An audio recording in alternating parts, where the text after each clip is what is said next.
అందరూ కూడా శుభాకాంక్షలు తెలియజేస్తున్నాం. ముఖ్యంగా ఏదైతే 18 అనే మహానుభావుడు గారు కాంగ్రెస్ పార్టీ ఆహ్వానించిందని మనందరూ తెలిసిందే. కాంగ్రెస్ పార్టీ విషయంలో త్యాగాలు జరిగేదని మనందరూ తెలిసిందే. ఏదైనా దేశం కోసం వారి త్యాగాలు అర్పించారంటే ఒక కాంగ్రెస్ పార్టీ నుంచి వచ్చి అందరూ గమనించాలి. కాంగ్రెస్ పార్టీ నుంచి మన ప్రధాని నెహ్రూ దగ్గర నుంచి మనం చూస్తూనే ఉన్నాం. నెహ్రూ దగ్గర నుంచి అలాగే ఇందిరాగాంధీ దగ్గరికి వచ్చే వరకు మనకి గాంధీ కుటుంబం నుంచి ఇందిరాగాంధీ గారు ఎలా చనిపోయారో మనందరూ తెలిసిందే. దేశ ప్రధాని ఉండి ఒక ఉన్మాదం శాతంలో మన చనిపోవడం జరిగింది. ఆ రోజు ఆయన చనిపోయి కాంగ్రెస్ నిర్వహించింది. అలాగే రాజీవ్ గాంధీ ఆయన కూడా ఎలా చనిపోయారో మనందరూ తెలిసిందే. రాజీవ్ గాంధీ ఆ రోజు చనిపోయి కాంగ్రెస్ కనిపించారు. ఇలా కాంగ్రెస్ ఉండేదంటే అది ఒక గాంధీ కుటుంబం అని చెప్పి మనందరూ కూడా గమనించాలి. ఇప్పుడు కూడా ఏదైతే సోనియా గాంధీ గారు కనుక ప్రధానమంత్రి అవ్వాలనుకుంటే కాంగ్రెస్ నుంచి అప్పుడేది. కానీ అలా అవ్వకుండా కాంగ్రెస్ ఎవరైతే వ్యక్తులు ఉన్నారో ఎవరి ద్వారా అయితే కాంగ్రెస్ పట్టుకుంటుంది ఆ టీనేశ్వర గారు కానీ మన్మోహన్ సింగ్ గారు కానీ అవకాశం ఇచ్చారు తప్ప సోనియా గాంధీ గారు ప్రధానమంత్రి కోసం ఎప్పుడు కూడా ఆధారపడరు. ఎందుకంటే వారి త్యాగాలు తప్ప పదవులు ఎప్పుడు కూడా ఆశించిన వ్యక్తులు కాదు. కాంగ్రెస్ పడుతుంది లేస్తుంది అందరికీ వేసింది. అదొక మహాసముద్రం. అది ఉప్పొంగిందంటే మాత్రం ఎక్కడ ఉదాహరణ మనం చూస్తూనే ఉన్నాం. ఈ రోజు కాంగ్రెస్ మన తెలంగాణ రాష్ట్రంలో ఏది రామనుకున్నది ఇప్పుడుగా వచ్చేసి మన కాంగ్రెస్ ప్రభుత్వం ఏర్పాటు చేశాం. అది అందరికీ మనం వేసిందే. కాబట్టి కాంగ్రెస్ పార్టీ అనేది ఒక ఉన్నతమైన పార్టీ, ఉన్నతమైన వ్యక్తుల ద్వారా ఏర్పడిన పార్టీ. కాబట్టి ఆ పార్టీకి ఎప్పుడు కూడా మనం నష్టం కలగకుండా మనందరూ కూడా చూసుకోవాల్సిన బాధ్యత మనకున్నది.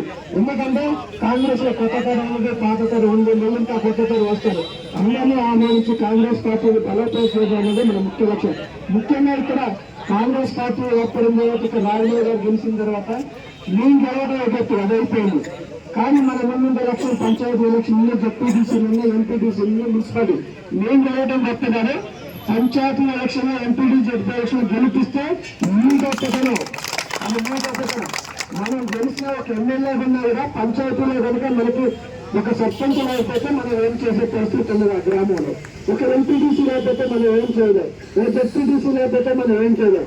కాబట్టి రాబోయే కాలంలో కాంగ్రెస్ పార్టీ నెలలో మీరు అందరూ కూడా ఇప్పటి నుంచి కాంగ్రెస్ పార్టీని బలపరిచి, ఎందుకంటే అవతల టీఆర్ఎస్ పార్టీ దాదాపు 10 సంవత్సరాలు 15 సంవత్సరాల నుంచి సత్యపేటలో కాంగ్రెస్ పార్టీ లేనే లేదు. ఇది ఉన్న వాస్తవం. ఇప్పుడు గెలిచిన కాంగ్రెస్ పార్టీని నిలబెట్టుకున్న బాధ్యత మీ మీద ఉంది, మీ నాయకుల మీద, మీ కార్యకర్తల మీద ఉంది.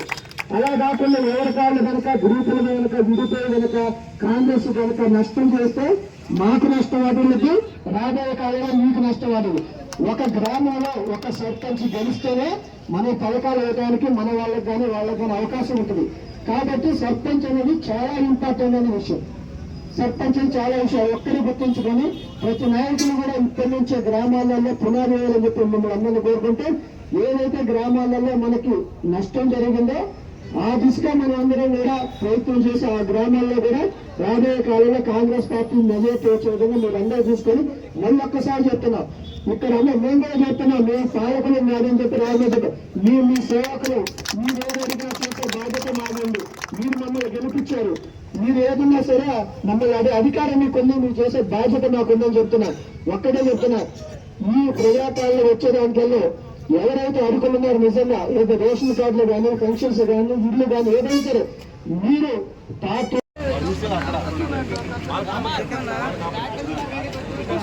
ఒక్కరు సైడ్ అయిపోతుంది. నేను ఏం చేశాను అన్న, ఒక్కరు కూడా సైడ్ అయిపోతుంది. కాంగ్రెస్ నాయకత్వం